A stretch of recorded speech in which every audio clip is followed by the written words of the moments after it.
ನಮಸ್ತೆ ಎಲ್ಲರಿಗೂ ಹೊಸ ವರ್ಷದ ಹಾರ್ದಿಕ ಶುಭಾಶಯಗಳು.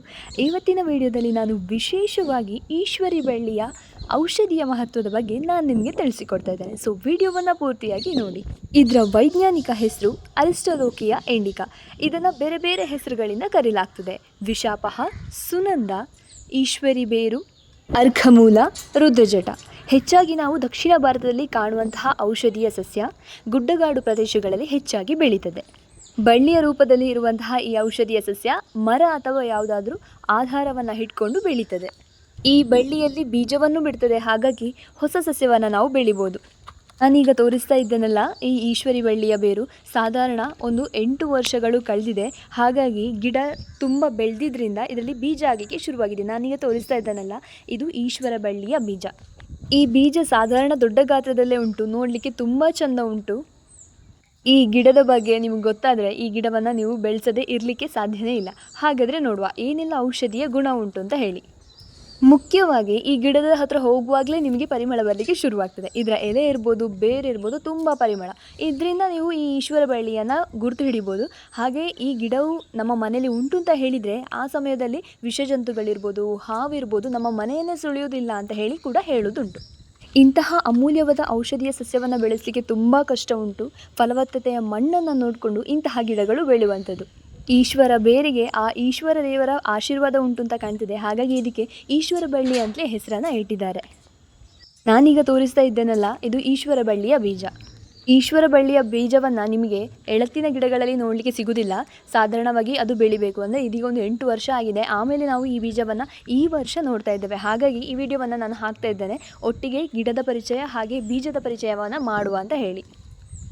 ವಿಷಜಂತುಗಳು ಕಚ್ಚಿದಾಗ ಇರ್ಬೋದು ಅಥವಾ ಈ ಹಾವು ಕಚ್ಚಿದಾಗ ಇರ್ಬೋದು, ಇದರ ಬೇರನ್ನು ಮುಖ್ಯವಾಗಿ ಬಳಸುವಂಥದ್ದು. ಬೇರನ್ನು ಅಗ್ದು ಅದನ್ನು ಅರ್ದು ವಿಷಜಂತುಗಳು ಕಚ್ಚಿದಂತಹ ಜಾಗದಲ್ಲಿ ಹಚ್ಚುವಂಥದ್ದು. ಇದರಿಂದ ಎಷ್ಟು ವಿಷ ಬಂದಿದೆ ಉಂಟಲ್ಲ, ಅದನ್ನು ಈ ಬೇರಿನ ಅಂಶ ಎಳೆದುಕೊಂಡು ದೇಹದಲ್ಲಿರುವಂತಹ ವಿಷದ ಅಂಶವನ್ನು ಇಳಿಸ್ತದೆ. ಈ ಈಶ್ವರಿ ಬಳ್ಳಿಯನ್ನು ಹೇಗೆ ಗುರುತು ಹಿಡಿಯೋದು ಅಂತ ಹೇಳಿದರೆ, ಅದರ ಎಲೆಗಳು ಉದ್ದದಲ್ಲಿ ಇರ್ತದೆ, ಉದ್ದವಾಗಿ ಇರ್ತದೆ. ಹಾಗೆಯೇ ಅದು ಪರಿಮಳದಲ್ಲಿ ಇರ್ತದೆ. ಹಾಗೆ ಅದರ ಬೇರನ್ನು ಒಂದು ಸ್ವಲ್ಪ ಮುಟ್ಟಿದರೆ ಸಾಕು, ಸ್ವಲ್ಪ ಕಿವುಚಿದರೆ ಸಾಕು, ಗಾಢವಾದ ಪರಿಮಳವನ್ನು ಕೊಡಲಿಕ್ಕೆ ಶುರು ಮಾಡ್ತದೆ. ಹಾಗೆ ಈ ಬೀಜಗಳನ್ನು ಕೂಡ ಇದ್ದಂತಹ ಸಂದರ್ಭದಲ್ಲಿ ನೀವು ಅದನ್ನು ಕಂಡುಹಿಡಿಯಬಹುದು. ಬೀಜವನ್ನು ನೋಡ್ಬೋದು, ಬುಟ್ಟಿಯ ಆಕಾರದಲ್ಲಿ ಕಾಣ್ತದೆ. ಇದು ಓಪನ್ ಆದಾಗ ಸಹ ಹಾಗೆ ತುಂಬ ಚಂದದ ಆಕಾರವನ್ನು ಹೊಂದಿರ್ತದೆ. ಹಾಗೆಯೇ ಅದರ ಬೇರುಂಟಲ್ಲ, ಅದು ಬಿಳಿ ಬಣ್ಣದಲ್ಲಿ ಇರ್ತದೆ. ಎಷ್ಟು ವರ್ಷ ಆಗ್ತಾ ಹೋಗ್ತದೆ ಅಷ್ಟು ಔಷಧಿಯ ಆ ಅಂಶವನ್ನು ಅದು ಕೂಡಿಡ್ಕೊಂಡು ಹೋಗ್ತದೆ. ಈಶ್ವರಿ ಬಳ್ಳಿಯ ಬೇರು ನಿಮಗೆ ಅಷ್ಟು ಪಕ್ಕಕ್ಕೆ ಸಿಗುವುದಿಲ್ಲ. ಈ ಔಷಧಿಯ ಅಂಗಡಿಗಳಲ್ಲಿ ಸಿಗುವಂತಹ ಚಾನ್ಸಸ್ ಉಂಟು. ಪೌಡರ್ ರೂಪದಲ್ಲಿ ಸಿಕ್ಕಿದ್ರೂ ಕೂಡ ನಿಮಗೆ ಅದನ್ನು ಸ್ಟೋರ್ ಮಾಡ್ಕೊಳ್ಬೋದು. ನನಗೆ ತೋರಿಸ್ತಾ ಇದ್ದೇನಲ್ಲ, ಇದು ಈಶ್ವರ ಬಳ್ಳಿಯ ಬೇರು. ಎಷ್ಟು ದಪ್ಪಕ್ಕೆ ಉಂಟು ಅಂತ ಹೇಳಿ ನೋಡಿ ಅಂತೆ. ಸಾಧಾರಣ 8 ವರ್ಷ ಆಗಿದೆ ಅಲ್ಲ, ಇಷ್ಟು ಬೆಳೆದಿದೆ. ಮತ್ತು ವಿಷಜಂತುಗಳು ಕಚ್ಚಿದಂತಹ ಸಂದರ್ಭದಲ್ಲಿ ಇದರ ಹುಡಿಯನ್ನು ಒಂದು ಸ್ವಲ್ಪ ಅಥವಾ ಇದರ ಬೇರನ್ನು ಅರ್ದು ನಾವು ನಾಲಗೆಯ ಭಾಗ ಅಥವಾ ಕಣ್ಣಿನ ಕೆಳಗಡೆ ಉಗುರುಗಳಿಗೆ ಹಚ್ಚುವಂಥದ್ದು. ಕಷಾಯ ಕೂಡ ಮಾಡಿ ಕುಡಿತಾರಂತೆ. ನನಗೆ ಅದರ ಬಗ್ಗೆ ಹೆಚ್ಚಿನ ಮಾಹಿತಿ ಇಲ್ಲ.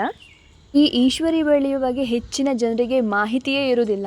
ಹೆತ್ತವರು ಅಥವಾ ಹಿರಿಯರು ಇದರ ಬಗ್ಗೆ ಗೊತ್ತಿದ್ದವರು ಇದ್ದರೆ ಮಾತ್ರ ಇದನ್ನು ನಾವು ಅತಿ ವೇಗವಾಗಿ ಪತ್ತೆಯನ್ನು ಹಚ್ಬೋದು. ಯಾವುದೇ ಔಷಧೀಯ ಸಸ್ಯದಲ್ಲಿ ನೀವು ಅದನ್ನು ಬಳಸುವ ಮೊದಲು ವೈದ್ಯರ ಸಲಹೆ ಅಥವಾ ಹಿರಿಯರ ಸಲಹೆಯನ್ನು ತಗೊಂಡು ಬಳಸೋದು ತುಂಬ ಉತ್ತಮ. ಹಾಗಾದರೆ ಇವತ್ತಿನ ವಿಡಿಯೋದಲ್ಲಿ ನೋಡಿದ್ರಲ್ಲ ಈಶ್ವರಿ ಬಳ್ಳಿಯ ಪ್ರಾಮುಖ್ಯತೆಯ ಬಗ್ಗೆ. ಈ ವಿಡಿಯೋ ನಮಗೆ ಇಷ್ಟ ಆಗಿದರೆ ಲೈಕ್ ಮಾಡಿ, ಹೆಚ್ಚಿನ ಮಾಹಿತಿ ಇದ್ದರೆ ಕಮೆಂಟ್ ಬಾಕ್ಸಲ್ಲಿ ಕಮೆಂಟ್ ಮಾಡಿ, ಇನ್ಫಾರ್ಮೇಟಿವ್ ಅಂತ ಅನಿಸಿದರೆ ಬೇರೆಯವ್ರಿಗೂ ಶೇರ್ ಮಾಡಿ. ಸಬ್ಸ್ಕ್ರೈಬ್ ಮಾಡದೆ ನೋಡ್ತಿರುವವರು ಹೆಚ್ಚಿನ ಮಾಹಿತಿ ಹಾಗೆ ಹೆಚ್ಚಿನ ವಿಡಿಯೋಗೋಸ್ಕರ Nature's Flavours Hub Kannada videos ಚಾನಲ್ನ ಸಬ್ಸ್ಕ್ರೈಬ್ ಮಾಡಿ. Thanks for watching. Bye bye.